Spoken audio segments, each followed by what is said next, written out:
This is kite buggying. As you can see, it's a small vehicle pulled along by a kite. There is also kite sailing. However, kite buggies go faster because the power source, the kite, is higher up where the wind is stronger. Speeds of 60 miles an hour are not unusual. Obviously, the buggy is made of strong, light and above all modern materials. But in fact, this type of vehicle is nothing new. Something very similar to the kite buggy was first built 200 years ago. Let's find out what happened. If you had been on the road between Bristol and Marlborough in the 1820s, you might have seen a very unusual sight. A carriage moving along at high speed, but this carriage didn't have horses, nor was it powered by one of the new steam engines. The motive power was two kites, and its driver and inventor was George Pocock, a schoolmaster. Let's go back a bit. George Pocock was born in Hungerford in England in 1774 and died in 1843.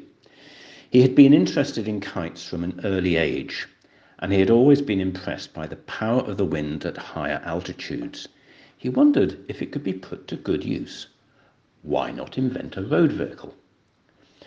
One of the driving forces behind his idea was the fact that in the early decades of the 19th century, keeping horses had become incredibly expensive, mainly due to the cost of fodder.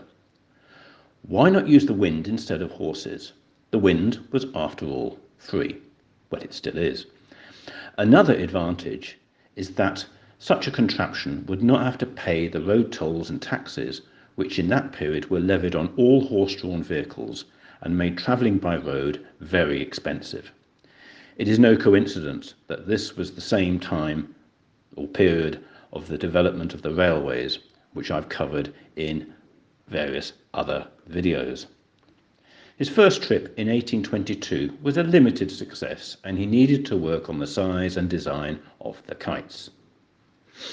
George Pocock taught at a school in Bristol, and he used his pupils as assistants and sometimes as subjects of his kite experiments. By 1820 he had determined that in combination kites could support considerable weight and began experimenting with man-lifting kites. In 1824 he used a 30-foot, 9-metre kite with a wicker chair to lift his daughter Martha over 270 feet, 82 metres, into the air and across Avon Gorge. Either she loved adventure or was a very obedient daughter. Alas, we will never know. However, she, in later life, was the mother of the world-famous cricketer W.C. Grace. Later the same year, he lifted his son to the top of a cliff outside Bristol. His son briefly dismounted from the chair at the top of the 200-foot, 60-metre cliff. In 1826, he patented the design of his Charvolant buggy. This used two kites on a single line which could extend to 1,500 feet or 457 metres to provide enough power to draw along a buggy carrying several passengers at considerable speed.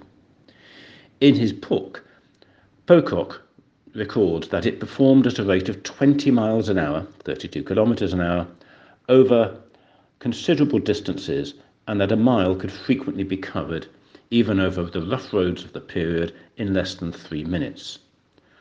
A group of 3 Charvolants made the trip of 113 miles, 182 kilometres, together on a run between Bristol and Marlborough. One of the buggies sailed past the mail coach, which at that time was the fastest form of transport available. Although it went very fast with a following wind, it could also tack against the wind just like a sailing boat. He came up with the name Charvolant from the French word for carriage, char, this word later meant tank, and the French word for kite, chef volant. So why didn't it catch on? There are 2 main reasons. The first is that the driver has to control the steering of the vehicle and at the same time control 2 kites that are very high in the air, and these kites determine the speed of the vehicle. Even modern kite buggies are quite challenging to control, where the hands are used to control the kite and the feet are used to steer. Let's not talk about brakes. One solution would have been to have two drivers, but that would have increased the weight. The other big problem was that if a number of Charvolants were passing each other, it is very likely that the kite lines would get tangled. Horses, whatever their defects and whatever the cost, are generally pretty good at avoiding each other. Some attempts were made to use kites to power boats, and it is rumoured that Pocott himself was involved in an attempt to power a Mersey ferry boat powered by kites. This may have gained traction with time, but steam power was progressing fast and quickly cornered the market. The advantage of steam and future-powered vehicles, whether on land or at sea, was that they are easier to control and also far more predictable.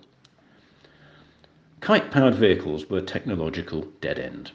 Having said that, with concerns about pollution caused by ships, there is still interest in using kites at least as an aid to propulsion.